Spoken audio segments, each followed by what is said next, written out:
TVC, a TV do Correio da Manhã.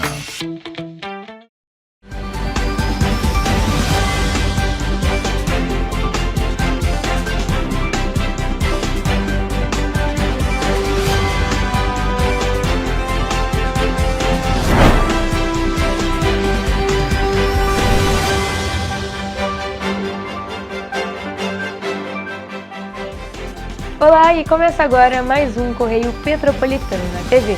Eu sou Mariana Braga e você acompanha agora um resumo do que foi notícia nesta semana nos nossos telejornais. Hoje é sábado, dia 2 de maio, e você vai ver a seguir. Turp registra apenas 88,71% das viagens cumpridas em fevereiro de 2026. Turp não está em condições de operar com qualidade em Petrópolis, segundo o CPTrans. Audiência cobra solução para a subestação do Alcides Carneiro. Condep terá que apresentar em juízo contratos e débitos. Agora, no Correio Petropolitano na TV.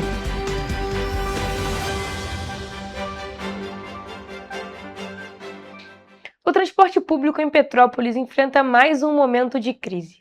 Dados do relatório mensal de operação mostram que a Turp teve o pior desempenho entre as empresas no mês de fevereiro, enquanto uma paralisação de rodoviários agravou ainda mais a situação para quem depende dos ônibus na cidade. Segundo a CPTrans, a Turp cumpriu apenas 88,71% das viagens programadas em fevereiro. Foram mais de 4.000 viagens canceladas. Esse número é 3 vezes maior do que o registrado em janeiro.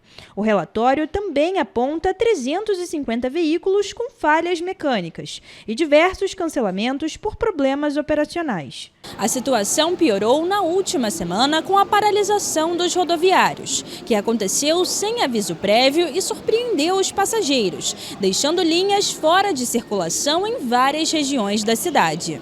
Enquanto isso, outras empresas mantêm desempenho estável no período. A Cidade Real alcançou 99,50% de cumprimento em fevereiro, enquanto a Cidade das Hortênsias registrou 98,99%. Já o número de infrações aumentou de forma significativa, com 477 autuações no mês, sendo 459 aplicadas à Turp. A maior parte das multas foi por não realizar viagens, com 355 casos, e por veículos em condições inadequadas de funcionamento, com 100 casos.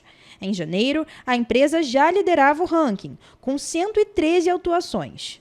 Se ela não tem condição, tem que trocar a empresa e colocar uma qualificada para atender não só o público, mas como os funcionários ter condição de trabalhar e receber os seus proventos. A gente merece o melhor, uma vez que a gente necessita do transporte público, né? Mas para que a gente tenha o melhor, é preciso que os funcionários também estejam com o seu melhor. Senão, eles não têm como nos oferecer um trabalho bom, porque eles não estão satisfeitos. Em nota, o CETRANSPETRO informou que, em análise ao relatório mensal de operação, em janeiro de 2026, o sistema registrou o melhor índice de cumprimento de viagens, com 107.297 viagens realizadas, o equivalente a 98,59%. Já em fevereiro, o índice de viagens não realizadas chegou a 4,3%, por causa dos alagamentos registrados nos dias 1º, 4, 8 e 21, que provocaram obstruções e interrupções na operação. A entidade destacou ainda investimentos superiores a R$ 1.100.000 por mês em manutenção, com mais de 200 profissionais atuando 24 horas nas garagens. E mais uma audiência sobre o transporte público de Petrópolis aconteceu na segunda-feira, dia 27 de abril, na 4ª Vara Civil. Desta vez, o ponto central da sessão foi a situação da empresa Turp Transporte, logo após a paralisação por parte dos rodoviários, que durou cerca de 5 dias. Na audiência, a CPTrans informou que a Turp não está em condições de operar com qualidade em Petrópolis. Na sessão, o presidente da CPTrans, Luciano Moreira, informou que a empresa Turp Transporte deixou de realizar mais de 4.000 viagens. Do total, cerca de 9% foram canceladas por falhas mecânicas e 27% por falta de veículos. De acordo com o responsável pela pasta, o caso mais crítico é o da linha 700 terminal de Itaipava, considerado estratégica por ligar o centro para os outros distritos da cidade. Segundo a CPTrans, a Turp não está em condições de operar com qualidade no município de Petrópolis. O presidente da companhia afirmou em audiência na 4ª Vara Civil, na segunda-feira, que a linha 700 deixou de cumprir quase 80% das viagens programadas. Diante do cenário exposto na sessão, o juiz Jorge Luiz Martins demonstrou preocupação com o sistema de transporte público da cidade. Segundo o magistrado, os acidentes registrados com coletivos da Turp comprometem o serviço e prejudicam principalmente os usuários. O fato é que nós estamos vivendo uma situação grave no transporte coletivo em Petrópolis. O juiz Jorge Luiz Martins ressaltou ainda que a Turp não está cumprindo o contrato acordado entre a empresa e o executivo. Ou nós resolvemos ou não resolvemos. Ou se o prefeito age e toma uma decisão, ou nós vamos ter que tomar alguma decisão que eu não sei ainda qual é. Mas a população petropolitana não está sendo atendida pela Turp conforme exige a lei de concessão. Com isso, o juízo manteve a decisão que cobra o relatório quinzenal de dados da operação da empresa. E os petropolitanos continuam com as incertezas sobre uma melhora na prestação do serviço na cidade. Como é que vai se resolver isso? De quem é a culpa aí? É da empresa, é da prefeitura, é dos dois? Eu moro no Quitandinha e lá a questão de ônibus é complicada, até por isso eu uso o carro, né? É muito caro. Em Juiz de Fora a passagem está R$ 3,90. E assim, os ônibus estão bem ruins aqui, né? Sandra Maria relembrou sobre a recente paralisação dos rodoviários da Turp, que durou 5 dias. Eles trabalham, eles têm que cuidar do trânsito, de dinheiro, ser maltratados às vezes por cliente, né? Eles são pessoas que estão precisando de ter mais valor, né? Porque são homens de família, não tem ninguém na família que trabalha de motorista, né? Mas assim, precisa de ser mais reconhecido, né? Para Júlio César, o valor da passagem não é proporcional com a distância percorrida pelos coletivos na cidade. É quase o mesmo valor que é no Rio de Janeiro, só que você não anda nem a metade da quilometragem que anda lá, né? E fora também a questão da prefeitura, tem as ruas, né? Que aí também pro lado da empresa também é ruim, questão de manutenção. Então é uma coisa que não tem um culpado só, né? Ainda na audiência, o Ministério Público do Estado do Rio de Janeiro pontuou que o Executivo poderá sofrer sanções com acompanhamento do Tribunal de Contas do Estado, em parceria com o MPRJ, em decorrência do Plano de Mobilidade Urbana, que acaba comprometido pelas inconsistências no transporte. Durante a sessão, a Turp afirmou que segue empenhada em cumprir metas, mas apontou dificuldades financeiras. A empresa atribuiu a situação do atraso no repasse do Vale Educação por parte do município, o que, segundo a Turp, impacta no fluxo de caixa. No entanto, de acordo com a CPTrans, a dívida do Vale Educação não representa 20% do sistema e não tem mais de 15 dias de atraso, o que, segundo a companhia, não é suficiente para justificar o desequilíbrio financeiro. Em uma outra audiência realizada na segunda-feira, dia 27 de abril, discutiu a situação das subestações do Hospital Alcides Carneiro, em Petrópolis. De acordo com o engenheiro técnico da unidade, Almir Fernandes, uma subestação está em funcionamento e atende a unidade. Apesar disso, ainda há pontos a serem revistos, como banco de capacitores, adequações nas chaves e melhorias no espaço físico.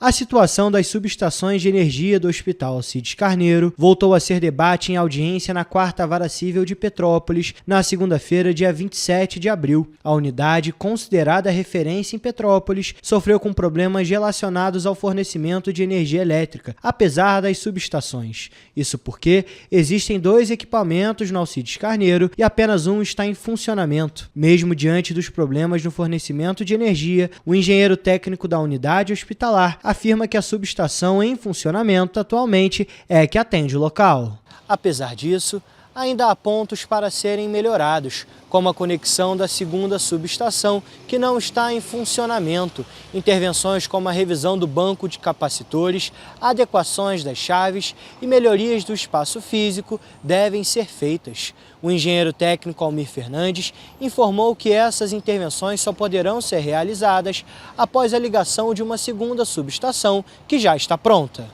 Almir alertou para o risco do hospital ficar sem abastecimento externo de energia em caso de falha da subestação atual. No entanto, a unidade não vai ficar sem apoio, visto que conta com 2 geradores, um deles adquirido em 2025. A promotora do Ministério Público do Estado do Rio de Janeiro, Vanessa Katz, pediu que a Enel apresente até 10 dias o resultado da vistoria técnica e um cronograma para viabilizar a ligação da subestação simplificada do hospital. O gerente operacional da Enel, Rodrigo Luiz de Almeida, afirmou que a empresa vai fazer a vistoria em até 72 horas. Também foi determinada a aplicação de uma multa de R$50 mil ao responsável técnico, caso as determinações não sejam cumpridas. A promotoria solicitou que, em caso de reprovação da obra, que o juízo seja informado imediatamente. O juiz Jorge Luiz Martins acolheu o pedido do Ministério Público e determinou multa de R$50 mil ao executivo de contas da Enel em caso de descumprimento. O juiz determinou ainda que até o dia 5 de maio sejam apresentados nos autos de todos os registros de comunicação interna feitos pelo engenheiro Almir Fernandes, apontando riscos potenciais, especialmente em relação ao banco de capacitores e às chaves da subestação. E a situação da limpeza urbana em Petrópolis voltou ao tribunal na segunda-feira. Após denúncias de lixo acumulado e infestação de ratos nos bairros, o juiz Jorge Luiz Martins determinou que a Companhia de Desenvolvimento de Petrópolis, a CONDEP, apresente todos os documentos sobre o serviço de coleta, incluindo uma lista detalhada de dívidas e os relatórios de fiscalização. Atualmente, o serviço de coleta de lixo em Petrópolis é dividido em etapas. Estão vencidos os contratos de locação de caminhões com a empresa Solid Ambiental e o transbordo, que é o local onde o lixo é colocado temporariamente antes de seguir para o destino final, com a empresa PDCA. Em vigor somente até julho, há o contrato da destinação final do lixo com a empresa Força Ambiental. Segundo a promotora Zilda Januzzi, essa divisão dificulta o controle da coleta de lixo na cidade. A gente tem tantos contratos e o serviço mal prestado. O receptor desse serviço é o mínimo que ele espera que o lixo seja coletado de forma adequada. Por outro lado, a presidente da Companhia de Desenvolvimento de Petrópolis, Fernanda Ferreira, também presente na audiência, informou que após o fim de contratos emergenciais de 6 meses, o serviço de coleta de resíduos passou por mudanças, incluindo na gestão direta. As empresas que prestam serviço alegaram que não recebem da Prefeitura há mais de 6 meses, com dívidas que somam quase R$2 milhões. O Ministério Público também destacou que o problema não é novo e piora em períodos de chuva, sendo tratado como questão de saúde pública e ambiental. A coleta seletiva, segundo a promotoria, também não avança por não ter fiscalização. A coleta seletiva é praticamente inexistente, a gente não consegue ampliar. Não consegue ampliar a coleta seletiva, são poucos bairros que tem, mesmo assim, uma vez por semana. A gente está nessa tentativa de buscar o judiciário para auxiliar a fazer com que esse serviço ele seja adequado, de modo que a gente possa preservar aí a qualidade de vida das pessoas. A crise financeira da CONDEP atingiu até o lanche dos trabalhadores, ultrapassando os contratos firmados referentes à coleta. A Fundação Educandário Princesa Isabel, que fornece o café com leite e pão para os garis, está sem receber há 4 meses. A dívida já passa de R$500 mil, o que obrigou a Fundação a reduzir a entrega dos kits. São cerca de 40 mil kits por mês, com custo aproximado de R$220 mil. E você vai ver no próximo bloco. Prefeitura de Petrópolis sanciona a lei que doa terreno para a Delegacia de Atendimento à Mulher, porém vetando prazos e condições. Rio reforça cerco contra irregularidades nas principais portas de entrada do estado. 230 mil veículos devem passar pela BR-040 durante o feriado. Banco de sangue está com estoque crítico em Petrópolis. O Correio Petropolitano na TV volta já.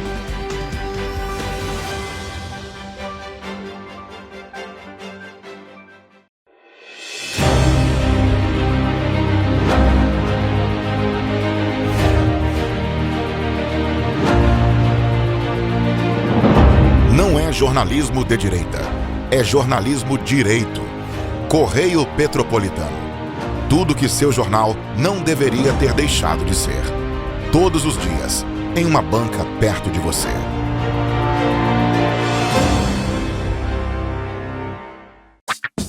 Enquanto você pensa que poderia ganhar igual aos homens, a Alerj faz. As leis que você precisa, a Alerj faz. Baixe o aplicativo da Alerj e conheça seus direitos. Petrópolis, uma cidade histórica, que agora tem um novo ponto de conexão. O Correio Petropolitano se renovou e leva o que de mais importante acontece na cidade, de maneira mais ágil e acessível. Acesse as notícias de Petrópolis de maneira rápida e prática, onde quer que você esteja. Fique por dentro dos acontecimentos da cidade, da política, da cultura e muito mais. Correio Petropolitano. A informação de qualidade a um clique de distância. Acesse www.correiopetropolitano.com.br. Antes não tinha saúde de qualidade no estado todo. Agora tem. Agora tem o Rio Imagem Baixada, que atende milhares de pessoas em toda a região. É muita gente atendida, né? E olha que tem mais. Mostra aí, Edu. Flávia, aqui tem um dos mais importantes centros de neurocirurgias do país. O Instituto Estadual do Cérebro teve a capacidade dobrada para cirurgias de tumores. E tudo gratuito, pelo SUS. E tá melhor no estado todo, certo, Gisele? Com certeza, Flávia. Antes, só alguns municípios do estado tinham ambulâncias do SAMU. Agora, todos os 92 municípios do estado têm. E ainda tem o Instituto Estadual de Olhos, com capacidade de realizar mais de 400 cirurgias e 1.000 consultas por mês. O Rio tem um governo que trabalha muito. Primeiro ele faz, depois ele mostra. Como tem que ser, né?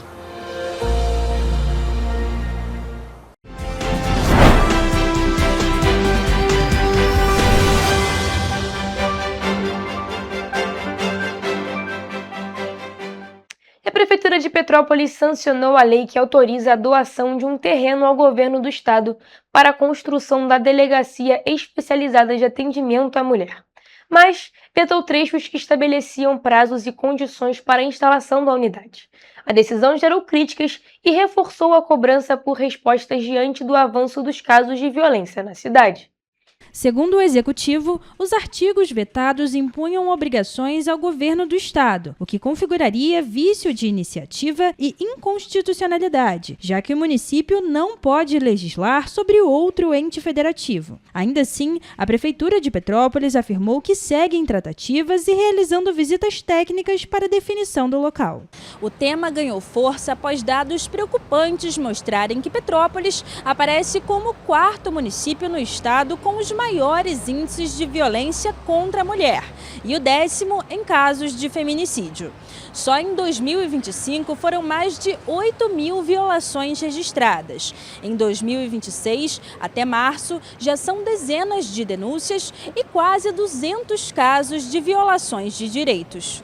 A cobrança por uma delegacia especializada não é recente. Desde 2022, quando uma lei estadual autorizou a criação da DEAN na cidade, movimentos sociais e órgãos públicos pressionam pela implantação. Mesmo assim, o projeto ainda não saiu do papel. Seria muito importante, né, em termos de acolhimento, né, porque no momento desse de agressão, a mulher ela já tem aquele trauma de ver uma figura masculina.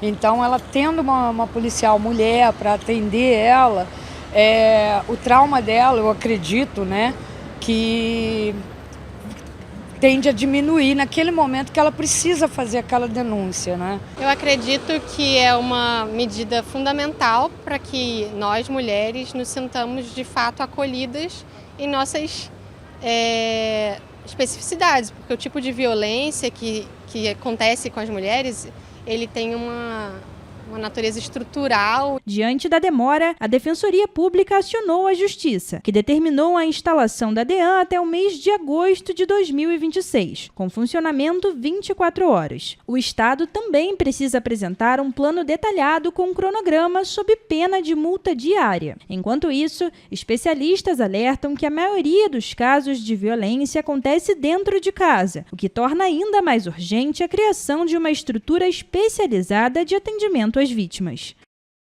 E a nossa equipe segue aguardando o posicionamento do Estado, que chegou a informar que já está em tratativas com o município de Petrópolis. E o Rio de Janeiro reforçou a fiscalização nas principais portas de entrada da cidade, com foco na segurança de turistas e consumidores, às vésperas de um mega evento na capital, que deve atrair quase 2 milhões de pessoas para a cidade. A operação conjunta da Secretaria de Estado de Defesa do Consumidor e do Procon-RJ foi realizada na rodoviária Novo Rio e nos aeroportos Santos Dumont e Galeão entre os dias 27 e 28 de abril. A ação contou com o apoio de órgãos como o Detro, Detran, Polícia Militar, a NTT e teve como objetivo coibir irregularidades em transportes e serviços voltados ao público. O balanço das operações realizadas nos aeroportos e na rodoviária mostrou muito mais do que crimes e irregularidades de transporte. Mostrou crimes reais contra o cidadão. Na rodoviária Novo Rio, uma passageira foi presa em flagrante por crime sanitário. Ela transportava medicamentos para emagrecimento sem procedência ou nota fiscal. Durante a fiscalização, agentes da Polícia Militar identificaram 8 caixas de substâncias utilizadas em tratamentos como Monjaro na bagagem da mulher, que confessou que os produtos seriam comercializados no Rio. Além disso, a passageira estava em um veículo que realizava transporte irregular, simulando uma corrida por aplicativo fora da plataforma oficial. O automóvel apresentava diversas irregularidades e foi removido pelo Detro. Tanto a passageira quanto a motorista foram encaminhadas para a delegacia.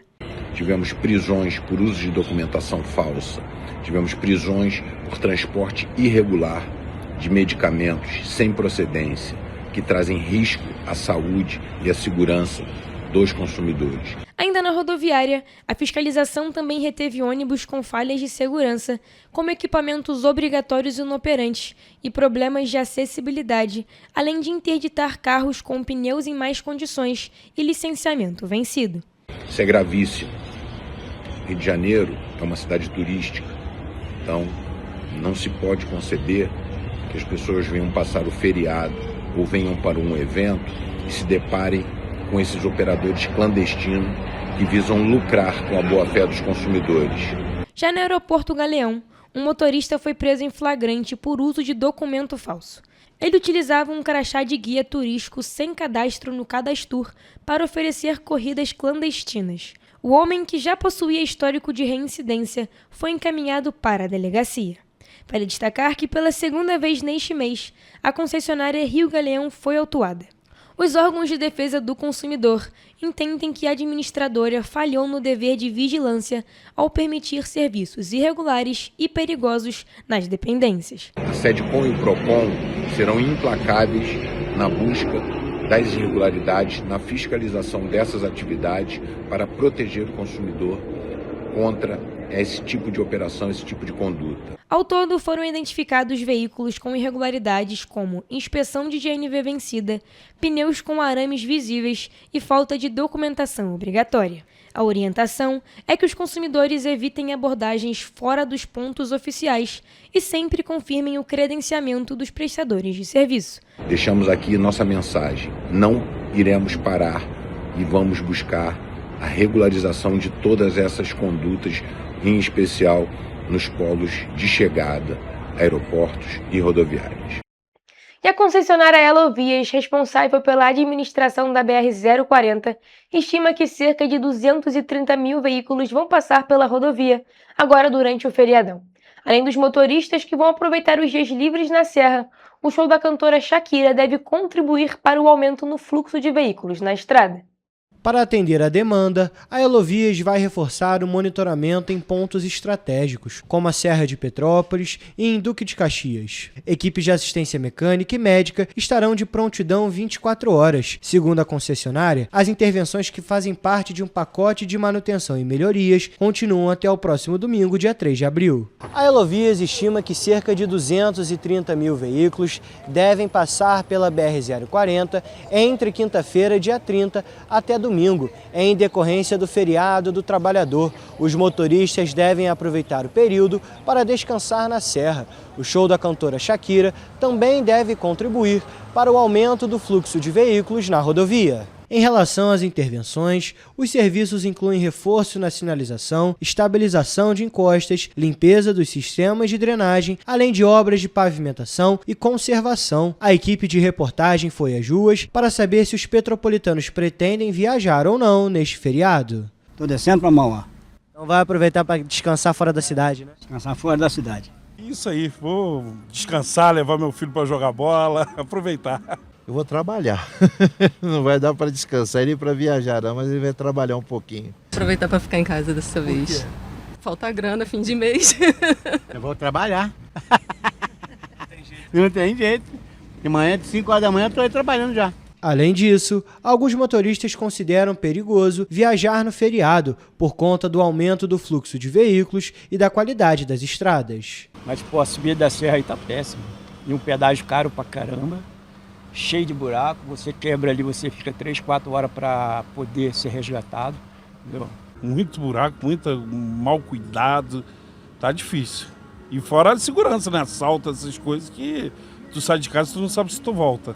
A gente tem que estar atento aí, né? Não beber, se beber não dirija, né? Usar o cinto de segurança para nossa proteção, tomar cuidado com o próximo, os motoqueiros, né? E a direção defensiva, né? Tomando cuidado com o próximo, né?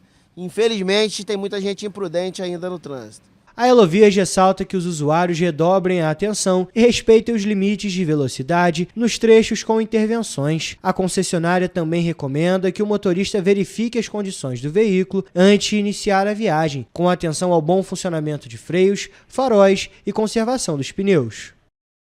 O Banco de Sangue Santa Teresa enfrenta dificuldades em decorrência do estado crítico dos estoques de sangue.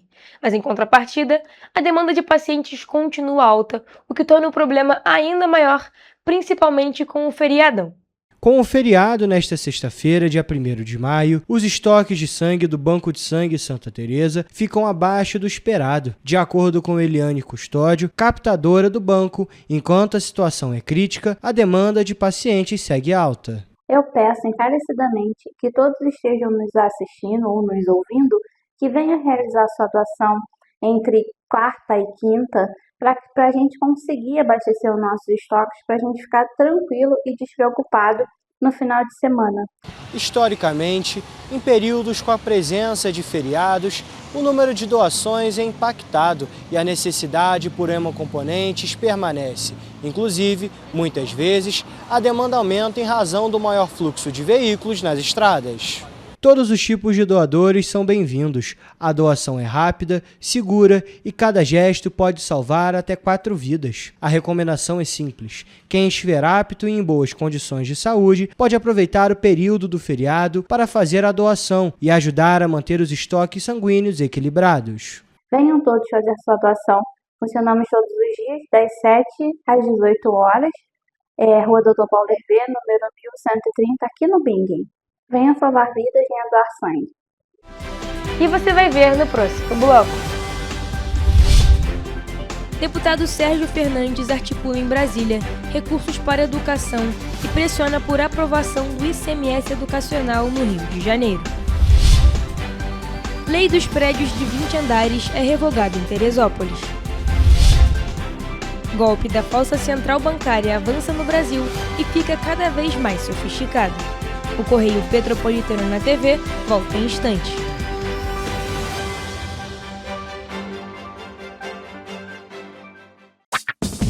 Enquanto você acha que alguma coisa deveria ser feita contra o racismo, a Alerj faz.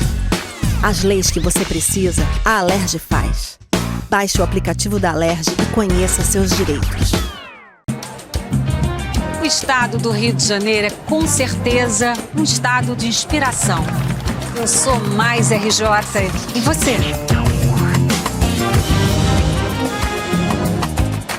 Sou mais cultura. Sou mais emprego. Resultado de exames. Sou mais serviços. Sou mais segurança, com maior apreensão de armas, mais polícia nas ruas e planejamento para grandes eventos. O Rio de Janeiro está em alta. Para onde você olha, tem mudança acontecendo. O Rio de Janeiro é líder em óleo e gás. Temos o maior centro de diagnóstico da América Latina. Todo mundo sabe. Que orgulho viver aqui. Somos o estado que não para de crescer. Governo do estado do Rio de Janeiro. O trabalho não para. É todo dia e é de todos. Petrópolis, uma cidade histórica que agora tem um novo ponto de conexão. O Correio Petropolitano se renovou e leva o que de mais importante acontece na cidade, de maneira mais ágil e acessível. Acesse as notícias de Petrópolis de maneira rápida e prática, onde quer que você esteja. Fique por dentro dos acontecimentos da cidade, da política, da cultura e muito mais. Correio Petropolitano. A informação de qualidade a um clique de distância. Acesse www.correiopetropolitano.com.br.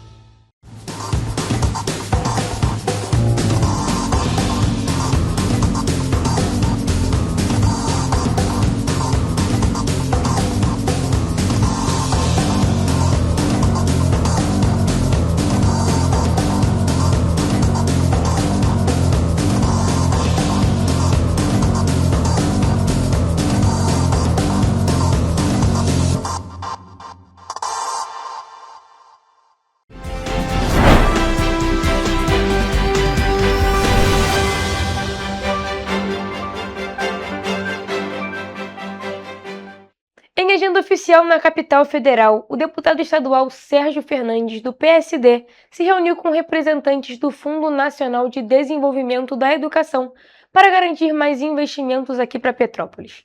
O encontro contou com a presença do prefeito Ingo Rames e também da secretária de Educação, Poliana Ferrares.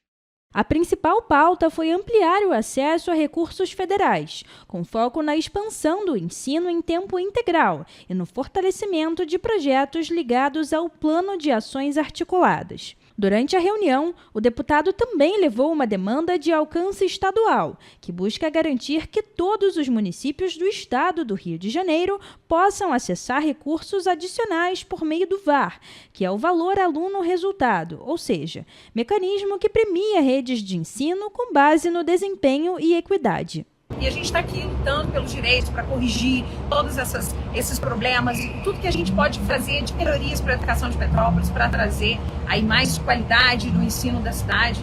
O entrave, segundo o parlamentar, está na falta de uma legislação estadual. Para que o Rio tenha acesso aos recursos a partir de 2027, é necessário que a Alerj aprove o projeto do ICMS educacional. Sem isso, o Estado pode repetir o prejuízo registrado esse ano. Um compromisso que a Assembleia Legislativa precisa assumir, que é aprovar o ICMS educacional e proporcionar mais recursos via Fundeb, não só para o município de Petrópolis, mas para todos os demais municípios. Em 2026, o Rio de Janeiro foi o único estado do país a não receber mais de 100 milhões de reais do Fundo Nacional de Desenvolvimento da Educação, por não ter aprovado a lei. A proposta já passou pela primeira discussão na Assembleia e agora está em fase de análise de emendas. Principalmente escola tempo integral, que a gente possa proporcionar mais oportunidades para gerar mercado de trabalho, que a gente possa trabalhar também com esse nosso objetivo aqui. O deputado alerta ainda para o prazo. A legislação precisa ser aprovada, sancionada e cadastrada no sistema federal até o dia 31 de agosto. Ele defende a mobilização de prefeitos e gestores para pressionar pela votação e garantir mais investimentos na educação pública do estado. A Câmara Municipal de Teresópolis anunciou a sanção de um projeto de lei que revoga a legislação que permitia a construção de prédios de até 20 andares no município, ou seja, cerca de 60 metros de altura. O anúncio foi feito em uma audiência pública realizada na terça-feira, dia 28 de abril. Revoga a Lei Complementar número 351, de 19 de dezembro de 2025, e dá outras providências. Desde a aprovação, a Lei 351, de 19 de dezembro de 2025, que permitia a construção de prédios de até 20 andares, se tornou alvo de críticas de moradores, entidades técnicas do Ministério Público do Estado do Rio de Janeiro, que apontaram riscos à infraestrutura urbana, ao meio ambiente e à paisagem da cidade. E, diante disso, a Câmara Municipal aprovou a sanção do projeto de lei número 7 de 2026, que revoga a antiga determinação. A revogação da lei dos 20 pavimentos e seus impactos provenientes da mesma é uma vitória da cidade de Teresópolis. Fica garantido assim a permanência de um ambiente urbano e ambiental adequado à população da cidade. Em fevereiro, o Conselho de Arquitetura e Urbanismo do Rio de Janeiro enviou um ofício ao prefeito de Teresópolis, Leonardo Vasconcelos, solicitando explicações formais sobre a lei complementar. O CAU afirmou que a norma violava os princípios e diretrizes estabelecidos pelo Plano Diretor de Desenvolvimento Sustentável do município. Segundo o Conselho, a lei não foi procedida por estudos técnicos que justificassem a mudança no perfil arquitetônico da cidade, nem por uma consulta prévia à população e aos conselhos municipais da cidade e de defesa do meio ambiente. O CAU tem atuado firmemente nessas questões como uma instituição que traz e busca a mediação desses conflitos urbanos.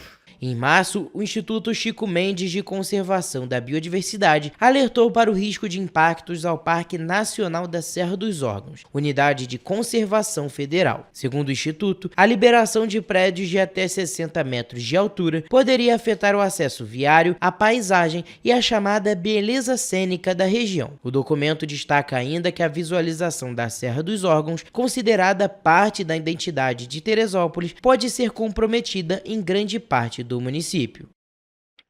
O número de vítimas do golpe da falsa central bancária tem aumentado em todo o país. Criminosos se passam por funcionários de bancos, usam dados reais e tecnologia para enganar clientes e aplicar fraudes que podem gerar grandes prejuízos. O telefone toca e do outro lado da linha alguém diz ser do banco. A conversa, a princípio, parece confiável. O suposto atendente informa dados pessoais da vítima e alerta para uma movimentação suspeita. É assim que começa o golpe da falsa central bancária, uma das fraudes que mais crescem no país. Os criminosos usam informações vazadas e técnicas, que mascaram o número da ligação e faz parecer que a chamada vem do telefone oficial da instituição financeira. A principal arma dos golpistas é a urgência. Eles pressionam a vítima a agir rápido, sem muito tempo para pensar. E é aí que muita gente acaba caindo no golpe. Durante a ligação, os criminosos pedem senhas, códigos enviados por SMS e até transferências via Pix, sob o pretexto de proteger o dinheiro. Em alguns casos, orientam a instalação de aplicativos ou solicitam acesso remoto ao celular, o que dá controle total da conta aos golpistas. O advogado é importante nessa atuação a partir do momento em que o banco não oferece o suporte necessário, seja na parte da restituição, através de mudança de senhas. Então é importante buscar a ajuda de um advogado especialista nessa área para que você possa ter o seu direito resguardado através de uma ação judicial, onde vai ser possível buscar a responsabilização do banco no seu caso. Mas apesar da sofisticação, há sinais de alerta. Bancos não pedem senhas nem códigos por telefone e qualquer solicitação de transferência para contas seguras deve ser vista com desconfiança. Portanto, se houver suspeita, a orientação é desligar imediatamente e procurar o banco pelos canais oficiais. Faça uma contestação e, mais importante ainda, um boletim de ocorrência. O boletim de ocorrência ele vai te resguardar para eventuais perdas lá na frente e até mesmo na hora de ingressar com o processo judicial, se for o caso. Para quem já foi vítima, agir rápido pode fazer a diferença. É possível acionar mecanismos de bloqueio, principalmente em transferências via Pix, além de registrar ocorrências e reunir provas. Na Justiça, já há entendimento de que instituições financeiras podem ser responsabilizadas em casos de falha na segurança. Enquanto os golpes evoluem, a informação segue sendo a principal forma de proteção. E você vai ver no próximo bloco. Fenômeno El Niño deve retornar em maio com impacto no clima, segundo a agência da ONU. População brasileira cresce em ritmo menor e está envelhecendo. O Correio Petropolitano na TV volta depois do intervalo.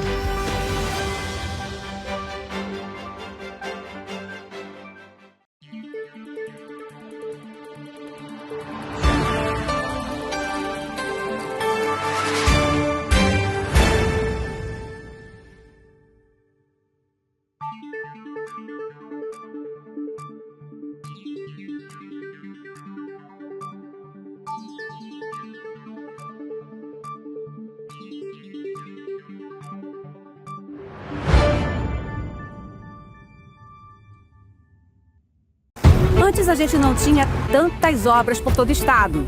Agora tem. Na região de Campos dos Goitacazes, o governo entregou a Ponte da Integração. Quanto tempo o senhor esperou por essa obra? Mais de 40 anos. É que antes os investimentos eram só para a capital. Mas agora essa obra histórica é um marco para o desenvolvimento. São bilhões investidos e tem muita coisa boa acontecendo.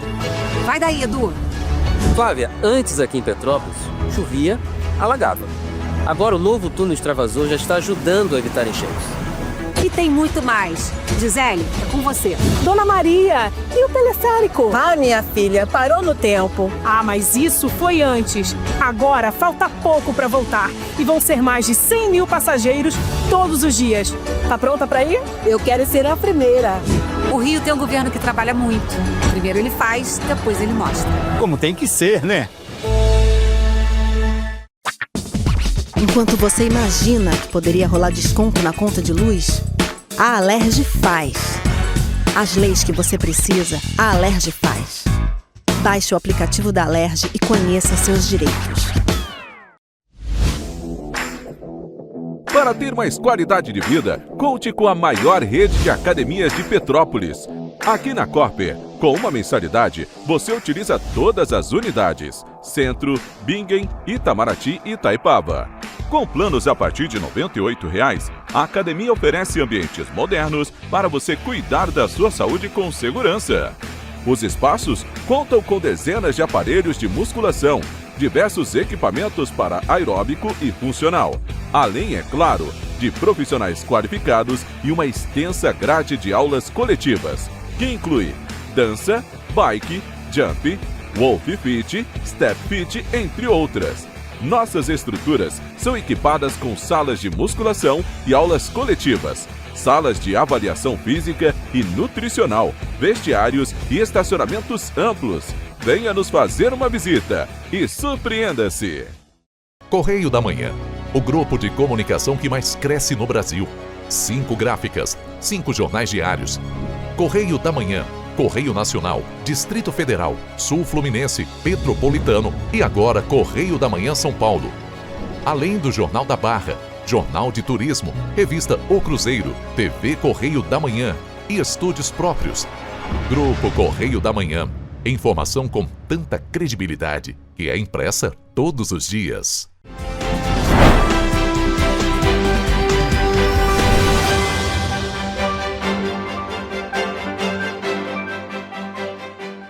O fenômeno climático El Niño deve retornar já nesse mês de maio, segundo a Organização Meteorológica Mundial. A previsão indica mudanças nas temperaturas globais e nos padrões de chuva em diversas partes do planeta. De acordo com a organização, o El Niño é caracterizado pelo aquecimento das águas do Oceano Pacífico Central e Oriental, com duração que pode variar entre 9 e 12 meses. Dados recentes mostram uma elevação rápida na temperatura da superfície do mar no Pacífico Equatorial, o que reforça a probabilidade de formação do fenômeno entre maio e julho. Após um início de ano com condições neutras, os modelos climáticos agora apontam de forma consistente para o desenvolvimento e intensificação do El Niño ao longo dos próximos meses. Para esse fenômeno chegar a atingir o país, ele tem que chegar numa faixa central do Oceano Pacífico que nós chamamos 3.4. Quando chega aí e persiste, aí sim vai interferir na circulação atmosférica, de forma que a tendência é que as frentes fiquem presas no sul do país. Esse aquecimento das águas do Pacífico não fica restrito ao oceano. Ele provoca uma reação em cadeia na atmosfera e muda completamente o comportamento do clima em várias regiões do mundo. E os impactos podem ser sentidos de formas diferentes. A previsão de mais chuvas no sul da América do Sul, no sul dos Estados Unidos, em partes da África e da Ásia Central. Por outro lado, regiões como Austrália, Indonésia e o sul da Ásia podem enfrentar períodos de seca. Além disso, o fenômeno também contribui para o aumento das temperaturas globais, o que pode agravar ainda mais os efeitos das mudanças climáticas. No Brasil, normalmente o El Niño aumenta o risco de secas nas regiões Norte e Nordeste e favorece grandes volumes de chuva no sul. Por isso mesmo, as novas previsões já acenderam o alerta por aqui. Lembrando que o período de chuva no norte da região Nordeste é de março até maio. E agora, na faixa leste, vai de maio até agosto. Então, eles estão no período chuvoso. Então, caso o fenômeno se configure agora, nós estamos em condições neutras, ou seja, temperatura na faixa equatorial do Oceano Pacífico dentro da normalidade. Se esse fenômeno começar a se formar agora, ele só vai impactar a gente quando ele chegar na região 3.4. E isso leva de 2 a 3 meses. Se o fenômeno se confirmar ainda nesse trimestre, os impactos devem ser mais sentidos no Brasil entre o fim do inverno e o início da primavera. Isso porque o período mais chuvoso do Nordeste já terá passado, enquanto o país avança para uma nova transição de estação, com condições mais propícias à atuação do El Niño. Então a expectativa é essa, caso ele se configure, leva de 2 a 3 meses para nos atingir e o impacto para a região sudeste, incluindo o Rio de Janeiro, é elevação das temperaturas. Então a expectativa é que nós tenhamos, caso ele realmente se forme, nós tenhamos um fim de inverno e início de primavera mais quente que o normal. A população brasileira está envelhecendo e cresce em ritmo cada vez menor. É o que mostra a Pesquisa Nacional por Amostra de Domicílios Contínua 2025, divulgada na última sexta-feira pelo Instituto Brasileiro de Geografia e Estatística. No ano passado, o Brasil chegou a 212 milhões e 700 mil habitantes, com um crescimento de 0,4% em relação a 2024. Desde 2013, o ritmo de crescimento vem desacelerando no país. Há um sinal claro do envelhecimento populacional e os homens que, ao longo da história, têm uma mortalidade maior, tem diminuído essa mortalidade. A pesquisa mostra uma redução da população mais jovem. O número de pessoas com menos de 30 anos caiu de 98 milhões e 200 mil em 2012 para 88 milhões em 2025. Já a população com 30 anos ou mais passou a ser maioria, representando 58,6%. Entre os idosos, o crescimento também chama a atenção. A população com 60 anos ou mais subiu de 11,3% para 17,6% desde 2012. A participação de pessoas com 65 anos ou mais já chega a 11,6% da população.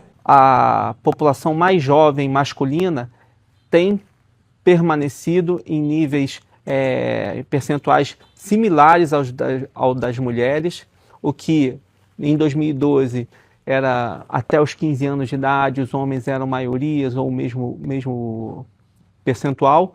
Agora esse percentual já está indo lá para o grupo etário de 25 a 29 anos. Além disso, de 2012 a 2025, o percentual da população que se declarava de cor ou raça branca caiu 3,8 pontos percentuais, passando de 46,4% em 2012 para 42,6% em 2025. A participação da população de cor ou raça preta cresceu de 7,4% em 2012 para 10,4% em 2025. Já a população declarada de cor ou raça parda registrou pouca variação em relação a 2012, 45,5% para 45,8%.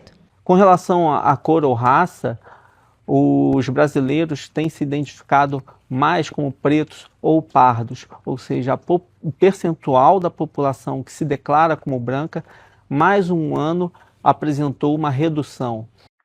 Pessoal, a gente fica por aqui, mas mais notícias e informações você encontra nos nossos telejornais, além do nosso site em correiopetropolitano.com.br e as nossas redes sociais, o Facebook, TV Correio da Manhã, e os nossos Instagrams, @Correio Petropolitano e @TV Correio da Manhã. Siga a gente para se manter sempre informado. E olha, a participação de vocês através do envio de denúncias é muito importante. E vocês podem nos enviar essas denúncias através do nosso e-mail em tvccorreiodamanhã@gmail.com ou também para o nosso WhatsApp no DDD 24 99248 3167. O Correio Petropolitano na TV fica por aqui, mas segunda a gente tá de volta. Um bom fim de semana!